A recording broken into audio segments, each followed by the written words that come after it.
Have you ever wondered what it would be like to quit that job you hate and finally make money online? Well, in this episode, I bring back Anthony Moore, who's been able to do just that, as well as travel the world and just publish his first book. Coming up. Hey everybody, welcome to Inspire Your Success podcast. My name is Michael Leonard, former corporate zombie turned lifestyle entrepreneur. I'm on a mission to inspire millions of people to stop settling for average and create the life that you deserve. Each week, I'll be bringing on world-class experts, entrepreneurs, and high achievers to give you the inspiration to take massive action. I'm confident these successful people will give you the spark to create an epic life and business. Thank you so much for spending time with me today. Here's your episode. All right, Inspire Nation, welcome back to Inspire Your Success podcast. This is Michael Leonard, and as always, I appreciate you being here with me today. So, as I mentioned in the intro, I brought back a guest that has been very well received. In fact, it's actually one of the most listened to episodes, and the guest again is Anthony Moore. So if you didn't tune in, it was one of the first episodes. I think it was back in like February, and it was such a cool episode because we have a lot in common, but really, it's just cool to see someone quit a job they hate, figure out how to make money online, live their dreams, and now he's actually a published author as well. So by publishing a ton of great content, he's been able to be featured in huge publications, and eventually a publishing team actually reached out to him, and he just released his first book. So he's going to take us through exactly what it's like to be a published author, how you can make money writing online, and really some of the successful habits of entrepreneurs that he's studied over the years. Hopefully you enjoy the episode. All right, Anthony, thanks again for being back on Inspire Your Success. Really appreciate it. Thanks for having me, man. Absolutely. And like I mentioned in the before we hit the camera rolling, that your previous episode was one of the most downloaded ones. And I think there's a few reasons, because to me, it was super inspiring. You know, we have a very similar story about quitting that corporate world. And I don't want to go through the whole thing here just because I know we had an awesome episode on it, and I'm going to make sure to link to it. But if you could give us a little bit of a Cliff Note version of how you got to where you are today and how you became this author and writer, I think that would really help the audience to get to know you. Yeah, absolutely. So about 5 years ago, maybe 6 or 7 years ago, I started working in corporate America. I was doing telemarketing, just horrible desk job stuff. You know, I kind of bounced around the company, but you know, as far as desk jobs go, telemarketing is pretty bad. I bounced around a bit. I was working at an online for-profit university, just lots of, controversy and the pressure and the sales. It was just not a good setup, but I needed the money, right? I was paying off student loans.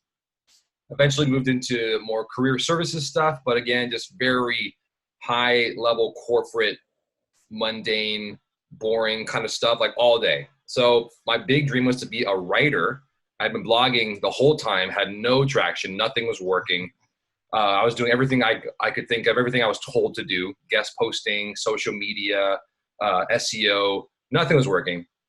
Finally, my wife and I saved up enough money and kind of got all of our ducks in a row to quit both of our jobs, sell almost everything we own, and move abroad. So we left corporate America, went to South Korea to teach English for a year. And while I was there, that was a very impactful experience for me, one of the most powerful experiences, because I knew that if I didn't get my writing off the ground then, I'd come back to America and be at the same place I was before. So when I was in South Korea, everything changed. I was waking up at 5 a.m. consistently. I was writing every single day, not just once a week, but like 7 times a week. I was meeting a ton of other writers, and my numbers skyrocketed. By the end of the year, I had over 25,000 email subscribers, up from, about 200 of like the first 4.5 years. I was getting millions of views. That's the power of not quitting though, right? Yeah, it's all about that consistency and like actually applying it a lot. So by the end of the year, I had a successful writing business, was able to come back to America. And ever since then, I've been a full-time writer. I have my book. It's out in bookstores right now. We'll talk about that later. I have a coaching business, personal writing business. I coach other writers how to be writers. I coach people how to be consistent. So all of this and all these like small to medium-sized passive income streams happened over a long time, but it was just so great to leave corporate America, travel the world, achieve my goals, and work from home every day. It's awesome. And like you said, you got the dog coming, so you'll have your number one employee I right know, next to got you. my first almost office coworker here from I home. love it. And honestly, like everything you've done, is a lot of the reasons that I got started. Like we talked about, our journeys got started at similar times. And I think that a lot of people do want that, right? They want that freedom to work for themselves. They want that ability to make money online. And I think one thing that holds people back is kind of their mindset to it. Like, were you someone that thought like, oh, making money online is easy, or I can do that? Or were you someone that, had to really overcome some stuff when you were first getting started? Because it sounds like that blogging adventure at the beginning, wasn't very easy. I think that I always want to like talk about this because so many people seem to hold themselves back for even trying. Yeah. Honestly, I was so stuck in a very bad, small mindset. I think looking back at the time, like picture yourself, after 4.5 years of writing, I had 178 subscribers. I still recall the number very clearly. I was getting about 50 views a day. I was working my butt off. I was paying a ton of money into like hosting, like graphics and like SEO stuff, and nothing was working. And at the time, I think what I thought my biggest possible goal was like maybe to like break like 1,000 views like one day, or maybe to get guest posted on like one medium-sized blog. Like that was like the extent of it, like never mind like publishing like a New York Times bestseller, or like getting thousands of dollars a day, or like making a business. I just wanted to like post somewhere, right? And that was as high as I could think. And as a result, my actions kind of like focused on getting that result, right? Like you like usually get what you aim for, So during my like last year of corporate America, I just read some really powerful personal growth stuff that really changed my perspective on how big things could be. One of the best books I read on the subject was The Magic of Thinking Big by David Schwartz. I still quote him all the time. It's all about getting what you aim for. And if you aim for truly huge things, on the one hand, you're going to be in an arena that most people aren't even in. Like the competition's so much less because everyone's aiming for the 99% of things. When you aim for like the top 1%, you're going to find that so few people are actually there with you. So there's actually higher chances of winning. And next, when you do that, you're going to realize just how capable you really are. And so like when I first started to like actually get some traction with writing, I was like, hey, what's to stop me from getting a book deal? Why couldn't I maybe get $10,000 from a single month of my writing, and like things I had never even considered. But once I actually considered that and like kind of expanded my mindset, started thinking bigger, it's just like action started coming out. I started meeting people that were like really important to that journey. Like I was just thinking bigger when I was sleeping, and I was like waking up and I was washing dishes. It's just like, how could I do this? And your mind kind of subconsciously works to make that happen once you believe it's possible. So I had to really change from like a negative, small mindset to just like, I think what Carol Dweck calls the growth mindset, in her great book, Mindset, super great book. You can grow, you can be as big as you want to be. And as soon as you realize that, you can do truly incredible things. Both of those books are phenomenal. I remember reading The Magic of Thinking Big, and I was like, man, like every sentence in there is just powerful. Cool. Put it down. Yeah, like the whole thing was highlighted. I'm like, I don't even know what I'm doing. So I'm glad you talked about that, because like I think a lot of people will see you now and they're like, oh man, this guy has a book. He has 20,000 plus followers on Medium. He's got these email subscribers. But at one point, you were someone that was struggling, right? And it sounds like to me the catalyst was personal growth and reading the books and changing your mindset. Is that accurate? Yeah, that was a huge part. Just like somebody telling me, in book form at least, that like it is possible. I think just beforehand, I was just kind of like stuck in like this mediocrity where it's just like the best I can do is post once a week. It's not great. It's like very non-controversial, very boring, vanilla content. No one could get mad at it because I was scared of rejection. Once I kind of got the confidence to be like, hey, maybe I could be a little more edgy. Maybe I could be a little more me. And if I get rejected, that's not the end of the world. That confidence came from a lot of like the books. And so I'm a huge fan of reading books. I write all about books I've read. Like I try and do like a book every week or two, which I've done for like the past 2 years, because those books really help break that mold that like we're kind of trained into, like from school, college, work, society. Like it's hard to break out of that. And reading books by people even like decades ago, like hundreds of years ago even, are really powerful to break that mindset that you had before and help you become more and to consider things you never thought possible. Yeah, like Les Brown talks about, he says once your mind expands, it can't go back to where it was. And Yeah, too late. that did it for me too, was reading the success principles and all these books. I mean, I spent like a couple $100. I just bought as many books as I could. And I said, I'm going to read as many as I could. And there's still a lot sitting over there that I haven't read, but like it's changed everything. Right. So I'm glad that you talked about that. And you also talked a little bit about kind of imposter syndrome. You were worried about what people were going to think about you. Yeah. If you are talking to someone right now that's listening and they're like, man, I always have, wanted to write, or I'd love to publish a book, or, figure out how to actually make money from my laptop, but they have that fear holding them back. What would you say, or how would you overcome that now or how do you overcome that with some of your students that you work with? Well, first I would tell this particular listener, first of all, give yourself some grace. We all feel that. And that's a very real fear. You shouldn't discount that. Like, that's like a very scary fear. What if I get rejected? What if I fail? What if I really try and like it's confirmed that like I suck, right? How like scary is that? So that's real. Okay, give yourself some grace. That's a very scary fear that frankly most people live with for most of their lives. Next, I think one of my greatest superpowers, I would call myself Michael, is that I'm not afraid anymore to look stupid. And I try and practice that all the time. And once you're not afraid to look stupid anymore, you can do some amazing things, because most people are afraid to look stupid. They're afraid to make that step. And then once you start practicing that, like for instance, I ride my bike everywhere. My bike's this old piece of crap. And it's just like changed, rusty. Like I could fix it and it'd be like a quick fix. But like whenever I bike, it makes this like gross, like rattling sound, it's like kind of like embarrassing.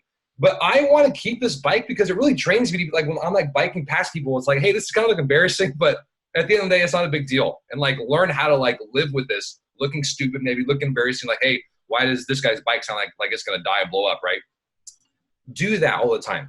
And like, I mean, like I like pick up basketball and it's like, what if these like awesome looking guys over here see me miss a ball? It's like, whatever, like I totally airball. It's like, that's okay. Once you start to get comfortable with looking stupid, you can start being consistent, because when you're consistent, you're going to feel like a loser for a while. You're like, why isn't this working? I suck. Nothing's happening. Like everyone else is going so much faster than me.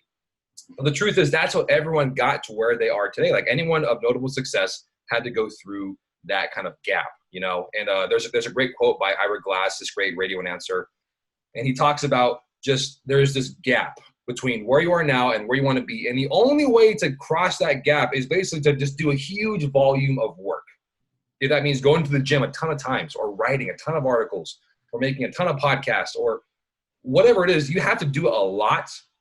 And in that gap, when you're crossing this like deep, dark valley, you're going to feel like a loser. It's going to be hard, but you just have to push through that and not be afraid to look stupid. And you can get out the other side a truly different person. There's also a great book by Seth Godin called The Dip, all about that. He's like, most people quit when they're in the dip, but you just push through, and that's when truly extraordinary, fast-paced success happens. Just push through that valley by being consistent, even if you look stupid. So I'm a big fan of like looking stupid. I think it's very liberating, because most people won't do it. And if you do what most people won't do, you're eventually going to get what most people don't have, Mic drop.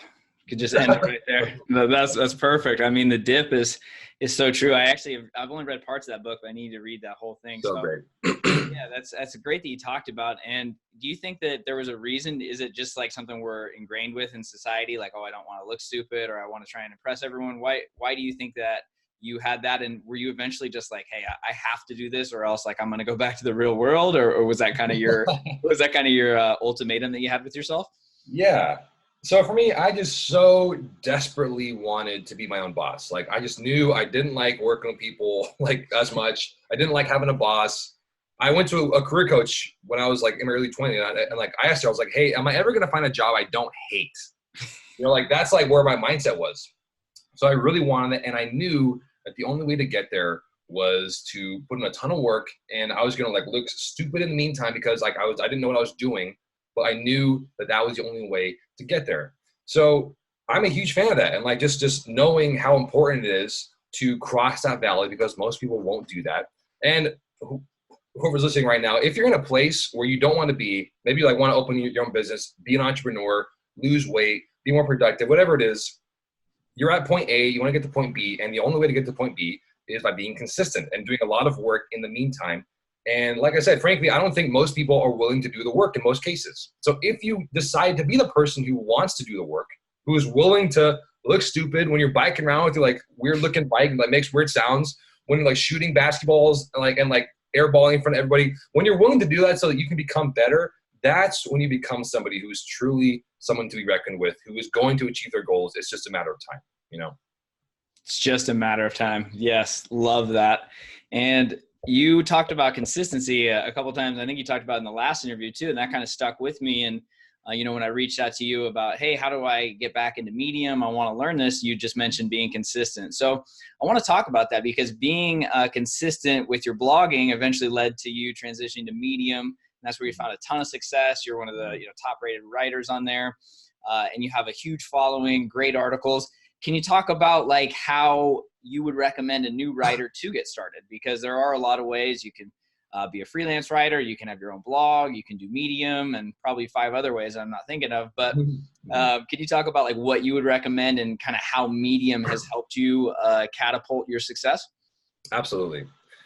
So, Michael, I just am a huge fan of every new writer I meet to go write on Medium, because I think there's just so much growth and potential there for almost any category. So if you're writing about personal growth or rock climbing or fitness or technology, Medium has a place for you. And for those of you guys who don't know, Medium is just a big online writing platform. Anybody can sign up. And if you pay their $5 a month membership, it's just like, very, very cheap. You can post articles that you're eligible to get paid for. So you can make some very good money very quickly on Medium if you're consistent. So when you sign up for Medium, you can write all kinds of stuff. You can write in publications or kind of like this big blogs within the platform. You can connect with other huge top tier writers. Like there's like best-selling authors there, and they're just like one tag away from like talking to them, right? So instead of trying to like build up your blog, and there like is still power in that, like the whole WordPress, Squarespace, SEO, blogging site. I have lots of friends who are doing that very successfully. I quit that. I put all my energy into Medium, and I got a ton of followers, email subscribers. I started making a lot of income through lots of different income streams, like Amazon affiliate links, coaching courses, online products. You can kind of promote yourself in some ways on the platform. And it's just a really, really good way, both I think professionally and like logistically for writers, because there is followers now, and like there's like instant feedback, and like the audience is built in. But also I think just like personally and emotionally, because when you're blogging on your yourname.com blog, it's so hard to get people there. It's almost like having like a Burger King in the middle of nowhere. It's just like, please someone come and like buy a burger. It's so hard. Whereas Medium, as my friend Tom Kugler has said, it's kind of like the Mall of America, where like everyone's already there. All the foot traffic is right there. So it's so powerful as a new writer to get instant feedback and like see I'm actually getting views here, because on my blog I wasn't getting any views. No one's here. It's like, is anyone even listening? That's just such a powerful negative situation to be in. But on Medium, you're getting instant feedback. You're like getting likes. You're like getting claps, is what they call them. You can see what works, what not. It's just much faster for me.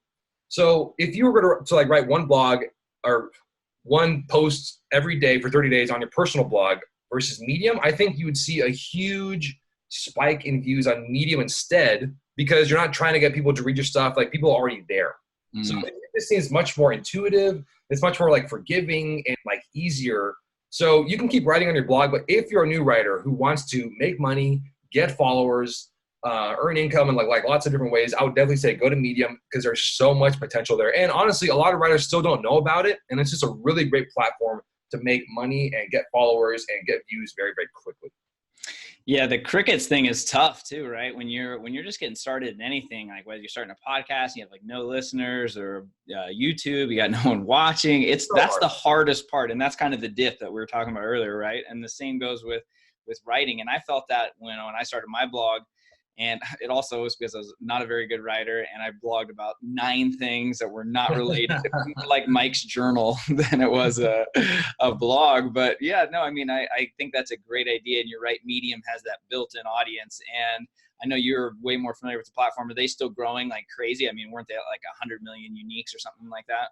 Yeah, they are. I think they've leveled out a bit, but where they leveled out is still a very, very big. Oh, it's still huge. So yeah, I think they're maybe getting 80 to 100 million uniques a month, which again is so crazy, And like I have writers, like for instance, I love telling the story. I told my sister, who's also kind of like an aspiring blogger and writer, I was like, hey, go on Medium, try it out. It's like $5 a month. Just see how much you like get paid. And by the end of 30 days, she got paid $8. So it's like profit, right? Which for so many writers have never had a month of profit from their writing. So it's just a great place to like just get like that spark that you could really grow into a huge flame of like your message and your following and your income. Yeah, you can definitely build momentum, right? And that can lead to being more motivated. You're like, oh man, these people are clapping, engaging. You make $8, you only put in $5. And I think low startup costs, man, that's huge. I mean, my blog, I spent a lot of money on it, and I'm glad I have it now because it's a platform, obviously, for everything else. But I mean, yeah, it costs a lot for hosting and designers and, you know, people doing the paid themes. $5 a month is, I mean, what else? You can't even buy a cup of coffee for $5, right? So yeah, I have friends who are like, who have reached like the top 1%, top 0.1% on Medium, and they're making, I think like one of my friends just made $11,000 in Australian dollars because he's in Australia. So like that's like $8-9 grand on Medium. He paid $5 a month to do that, and he made like $9,000. Now I'm not saying that's gonna happen for you immediately, but that's what can happen if you're consistent and stick with it for a long time and learn how the platform works. Where else can you do that as a writer? You know? Yeah, I don't know anything even close to that. That's really cool to hear that. And I know obviously you've done very well. You've parlayed it into the book, which we're going to talk about. But one other thing I want to talk about too with Medium, like you said, it is a good place to start. You could literally listen to this and sign up and get started today. What do you think is like important in that first 6 months? I know you have a lot of students that went through Wealthy Writers and you have people doing it. Can you talk about like kind of consistency, maybe any like batching tips that you might do, and specifically like topics? Because I think that is where people may get a little confused. It seems like everyone wants to write about this or what's hot, but it's like you obviously have really nailed your niche. And if you could just kind of expand on some of those Medium best practices, I think that would really help. Absolutely. So one of the biggest problems I see new writers having is they don't know what to write about. And they have all these topics, right? And like I was there too, man. Like I was writing about success and career coaching and personal growth and finances and health and all kind of stuff. They don't know what to write about. And so the only way to get clarity on what you truly care about, because frankly, you can't just write about like a dozen different topics and be like prolific at all of them all at once. You have to start somewhere. So what I tell all of my new writers in my class, Wealthy Writers, what to do is just to write a lot and then see what sticks out to you and what sticks out to your followers and like people like who are reading. Now, again, it's so hard to get that feedback on a blog, but when you write on a place like Medium, you're going to get instant feedback saying, hey, this article on like politics got a huge spike in views, but all of my articles on like health and fitness are not doing that well. And then you ask yourself, how do I feel? Do I want to keep writing about politics, or do I like want to focus on changing this like strategy? So action will bring clarity about that. And once you get clarity on what you want to write about, that's when things start really clicking, because people are drawn to authentic, genuine stories and accounts by real people. And a bunch of my writers, like my like new student writers, ask me like, hey, like right now politics is hot, or like technology is hot, or like Bitcoin is hot. Should I write about Bitcoin? Even though I have no idea what that is. It's like, no, you shouldn't write about that. Don't fake it, because you can try and like hop on like the trending train, but that's going to change in 24 hours, and your content is not going to be evergreen. It's like not going to be like fresh for a long time. So instead of trying to just like cash in on like the get rich quick, like trending topics, write about what you love to write about. And if you don't know what that is, then write a lot and then see what is sticking out to you the most. And see, after 4.5 years, I'd only written about 150 blog posts, which is not a lot to me. Like that's like one a week, right? And then once I switched to Medium, I wrote like almost 50 or 60 posts in 2 months, like almost one a day. And that's when I really saw like, hey, I love personal growth. I love reading this. People seem to love reading it. So let's just go in this direction. And like, that's when things just blew up. Like within 6 months, I was getting hundreds of thousands of views every single month. So don't worry about trying to find the right topic and like what's trending and like what's hot. Write about things that you know you're excited about. And if you don't know what that is, that's fine. Just write anything, because action will bring clarity. You're never going to find out if you don't write a lot and find out what you like and what your readers like. And the more you do that, the more you can polish your style, your content, your delivery. You can know like the mechanics of writing, like big headlines, like bullet points, like easy to skim, and like good quotes. all that kind of stuff will happen. But first, you need clarity on what you want to write about. And you're never going to get that unless you write a lot first, you know? Yeah, action definitely does bring clarity. And I'm glad you talked about kind of testing and finding out, right? You don't need to just commit to that for forever. You can just, try it. If it works, great. But like you said too, for me, like what has really changed in my writing is like when I was like first getting started, I like needed money. I was taking, clients that stuff I just didn't care about, but I like really needed it. And then like after another 5,000 word post about Roth IRAs, I wanted to jump off a bridge and I was like, what am I doing? And now, like I talked about, like when you go with Medium, you can write about stuff you love and there's an audience there. So I feel like if you write about it, it's kind of like working at a job you love, right? If you actually enjoy the topics or what the role is, you're probably going to be consistent. Is that pretty fair to say? Yeah, I think so.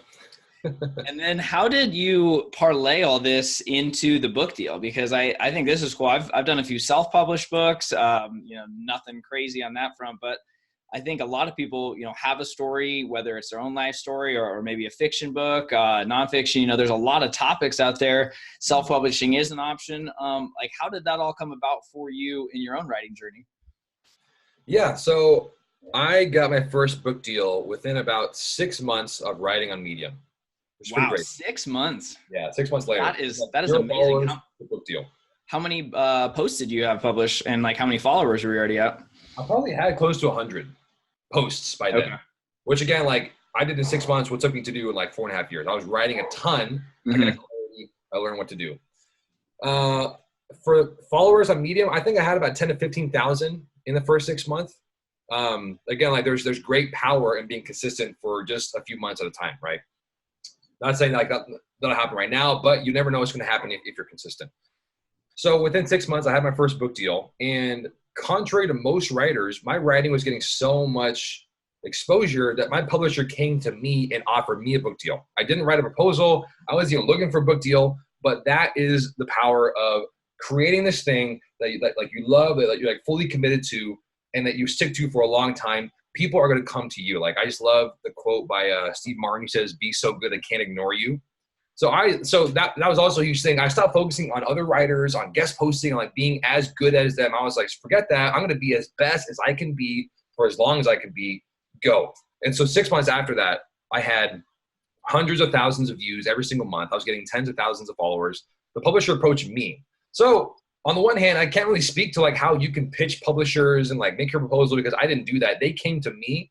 But what I can attest to is the power of making a truly great product of your creativity, of your writing, of your content, and whatever it is, podcasting, videos, writing, whatever. Because once you make that the focus, people are going to come to you. For so long, I was trying to like get posted on like places like CNBC and Forbes and like Business Insider. Once I got to that level, they were emailing me saying, "Hey, can we post your stuff for you?" So I think there's this great power in being so good that people are going to come to you because you're so focused on making this great product. People are drawn to excellence and drawn to greatness. And if you can do that, they're going to come to you in one way or another. Wow, you attracted that. That is so cool because I think so many people do think, oh man, I want to get on Yahoo or Business Insider, right? Like I know that was always a goal of mine for the longest time. And now I'm like, me too. it happens, right? But like I think that the publication thing is kind of confusing to people that don't or have never got started on it. So that's cool that you said that. And obviously how good of a feeling was that when you're like, man, someone wants me to write a book? Like how did that work? Do you have to send an outline? Like take us through the process of that a little bit more. Yeah, so I have done both self-published books and my first traditionally published book. And traditional publishing, for those of you guys who are interested in that, it's kind of like jumping on a moving train and things are happening already, And so my publisher gave me about 3 months to finish the book. And I was like, geez, and like kind of like 4 or 5, like they're like, finish it really quickly. So I had to like stop writing most of my blog content. I focused just on the book.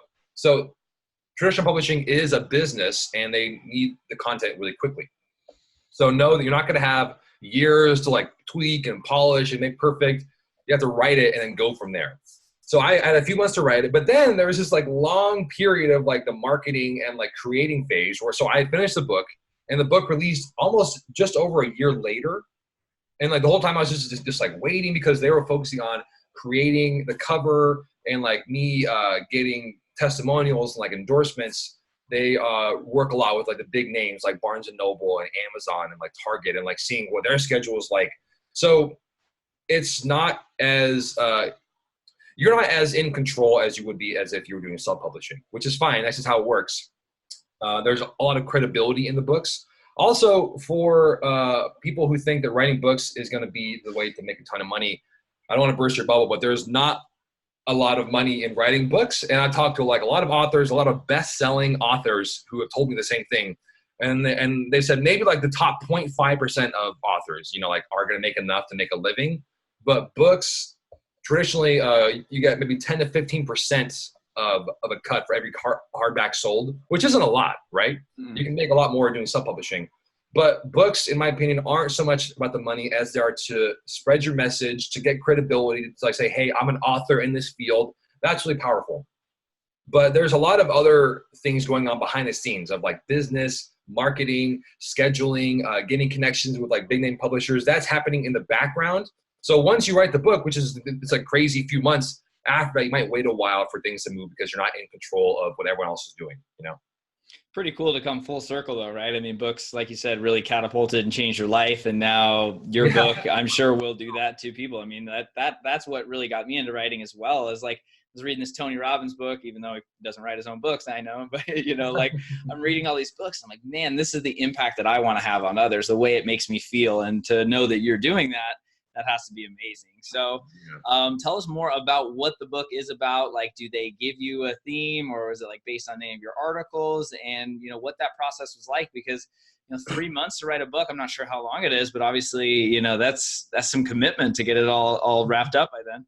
Yeah, it was a pretty crazy 3 or 4 months. So my book was called What Extraordinary People Know: How to Cut the Busy BS and Live Your Kick-Ass Life. And I was inspired to write this book by looking at what most people are doing with their life. And there's lots of studies I talk about in the book in terms of most people's health, finances, relationship, career, all that stuff. And like what most people are looking at is that their situation isn't that great. And if you want to be somebody who is living a truly extraordinary life, who has awesome relationships, like really deep, intimate friendships, who is making a lot of money, who has financial freedom, who has the health they want, the career they want, like they're like living life on their terms. If you want to have what extraordinary people have, you have to act like extraordinary people. And so what do they know? How do they get that life? I talk about all that in the book. Basically, you have to kind of go against the crowd in so many ways, because if you do what most people are doing, you're to get what most people have. And so if you're just acting and like spending your money the way most people do, and like spending your time, if you're doing what most people do, you're going to have what most people have. And if that's not what you want, like for me, I wanted financial independence. I wanted to work myself. I wanted great relationships. I wanted a great marriage, all this stuff. I had to do a lot of things differently. And so there's this great quote by Dave Ramsey, who's like great finance guy, podcast guy. He says that if you live like no one else now, then later you can live like no one else. And I love that quote, because if you just kind of put your head down and like I did in like South Korea, I just like woke up early all the time. Every spare moment was like spent on like writing, building my business. Like I wasn't going out, I wasn't drinking, I wasn't like partying, I was just working. And once you live like no one else is living right now, later, like fast forward to like today, you can live like no one else. Like I'm working from home, I'm debt free, I'm making passive income, I have great relationships and friendships. If you want to be extraordinary, you have to act like extraordinary people, and you have to know what they know and do what they do. And it's very uncommon stuff. They're very rebellious against the larger societal norms. They spend their money very differently. They spend their time very differently.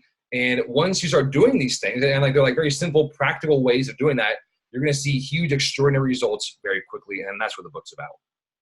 Yeah, sometimes you have to go against the masses, right? I talk about that a lot in some of my solo episodes. I'm like, man, we get programmed for mediocrity. You know, you have to actively go against the crowd, take your own road, and people are going to usually judge you, think, what are you doing? A lot of times it's them just being scared. So I'm glad you created a blueprint basically of what people can do. And how's the release been? How's like everything feeling for you now that you're officially a published author? Can we pick it up in Target, Amazon? Like where's the best spots to get it at? Yeah, so you can get it pretty much everywhere books are sold. Amazon, Barnes & Noble, Target, most like indie bookstores are also carrying it. I'm sure we'll have links below to that. But the launch has been great. As the recording right now, it's been a few weeks. The first day it's sold out on Amazon. I've had a ton of people all over the country email me about it. I dedicated the book to my wife, and she still hasn't read it. So everyone get on her for that. She's like, I know, I'm sorry. Everyone's telling me to read it. But the launch has been great, and it's been so cool seeing it in bookstores. And I actually like a real hardback copy of it. So the launch has been awesome, and you can buy it pretty much anywhere books are sold. And I remember one thing that just hit me from our last episode is that when you were, wanting to exit the 9 to 5, your parents and I believe your family were kind of like, hey, what are you doing? Do you feel like now you can be like, hey, here's my book, like go to Target, they can see your face. Is that like, I mean, not like a proving them wrong kind of way, but that has to feel pretty good, right? Because I know a lot of people, my parents were the same way, and, people that are they're always looking out for you, right? So how does that feel? Yeah, I mean, that's just like another part of the book, like going against even like friends and family who I think in their own way want the best for you, but will discourage you from taking that risky path because it is risky. But once you do that and then you succeed, I mean, it's like the feeling is like nothing else, man. Like you just like know that you have done it, in the face of all of that. And it's just this awesome feeling where it's like, I did it. I like, everyone told me this, but like, I like committed, I was consistent, and here I am. Here's my book world. It just feels so amazing to finally reach the end of the finish line. So I recommend it. Yes. And I mean, it's risky to stay at a job you hate too, right? Because then you can end up with a life of regret. So you choose your risk. Yeah. That's scary, man. Yeah. Yep, exactly. So it sounds like you've obviously had a ton of self-confidence come with that as well, because now you can say you've done it. So what is next for you now that you have a book out, you're crushing on Medium, anything new coming up or trends you're seeing or anything like that? For me, the point isn't to work 20 hours a day, and the reason why I was working so hard for so long was so that I could have freedom of my time to hang out. Yesterday was Tuesday. I went to Disneyland with my sister and brother-in-law and like nieces. It was just like a random Tuesday. We found out on like Sunday. It's like, hey, I can go. I can do this because all my ducks are in a row. I have passive income. I have my schedule set up. So I just love living this life where I can do what I want to do. I have freedom to spend my money this way, spend my time this way, spend with people this way. So for me, what's next is just building the business, like having this like well-oiled machine of like passive income, more courses, more personal growth stuff. I might write another book, but I have reached a place where I have freedom to live life on my terms, which was the goal all along. And it's just so great to like feel so liberated that I can spend my time doing what I want because I know that everything is set up. The machine is set up so that I can do that, So it just feels so great, man. There's no greater feeling than doing whatever you want, whenever you want, is there? Compared to like working in corporate America. I don't. I mean, like I still will, like I'll be on the golf course in the middle of the day on a Wednesday, and I'll be like, "Ooh, this is great." I used to be in a meeting that would make my skin. I know it. 2-hour meeting. That's all nightmares. Where your metrics at? And I was like, "Oh my gosh!" So yeah, no, I hear you there, and that is. And congratulations to everything you've done. I mean, your story is unbelievable. I've loved getting to know you. And I absolutely love this just journey that you've been on and that you're going to continue to go on and inspiring people. That is what this show is about, is bringing on guests that can inspire others to take action, because like you said, action leads to clarity. So I think I know the answer based on what I just said, but before I ask my last question, actually, anywhere specific they should find you? I know I'll link to the book notes below, but I know you're not a huge social media guy, but any place they can follow you more regularly? Yeah, it's hard to find me on social media. I spend all my time just writing and away from social media, much to my publisher's dismay. I don't like Twitter. You can find me on Medium. If you just Google Medium Anthony Moore, I'll pop up. For the URL, it's just medium.com/@Anthony_Moore. But there's no other Anthony Moores on Medium, so you can find me there. That's where all my content is. And everything strings from Medium, and it's just been this great platform. So everything is based there. That's where you can find me. Perfect. The one and only Anthony Moore. And I will be getting back on my Medium train and being consistent now, thanks to you. So I appreciate that. And for the last question, what is it that you think has made you as successful as you are today to live the life where you now get to create your days and are living the dream, basically? That is a good question. I read Bryan Cranston's autobiography, great book. And he's talking about his huge success as one of the most prolific actors of our generation. And he said that anybody who says like luck isn't a part of it is like lying, And I think there's a lot of truth to that, because Medium was huge when I first started writing there. and I made great connections and all that stuff. So luck is part of the equation, but luck is meaningless without putting in the work, because you never know what's going to happen and when it's going to happen. You have to be there at the right time. So for me, knowing that I've had help and I wouldn't be here without other people and those relationships and good timing, but I only was able to get there by just being consistent, not being afraid to look stupid, and put in the work for longer than just most people I knew. I have lots of writer friends who never went anywhere because they just stopped writing. So I think just being consistent, feeling like a loser in the meantime, but just pushing through anyways. And when you do that, you're going to be in a place where luck is going to help out. You're going to meet people. You're going to have connections. That's really what worked for me. It's just being consistent, putting in the work, and being at the right place at the right time for things to just really strike when the iron is hot. And you can't get there if you're not consistent. Luck is when opportunity meets hard work. And like you said, you had to put yourself out there. And I don't think you're lucky. I think you are a talented writer, and you put yourself out there. I mean, honestly, it's easy to see how you're successful. You're a consistent guy, and it's been really fun following your journey and getting to know you. So thanks again for being on the show. You're welcome. Yeah, I'll catch you next time. All right. Thanks, Anthony. All right. Well, hopefully you enjoyed that episode with Anthony. It was great to have him back on the show, see how far he's come, even in 7 or 8 months. And again, hopefully it's inspiring to you, because he was one of those people that just didn't like what he was doing, took a risk, bet on himself, and followed his dreams. And obviously it's paid off. He's making great money online. He's inspiring others worldwide, and now he is a published author. So highly recommend to follow Anthony on Medium. His content is absolute fire. So make sure you take a look in the episode notes and follow him on Medium and grab a copy of his new book.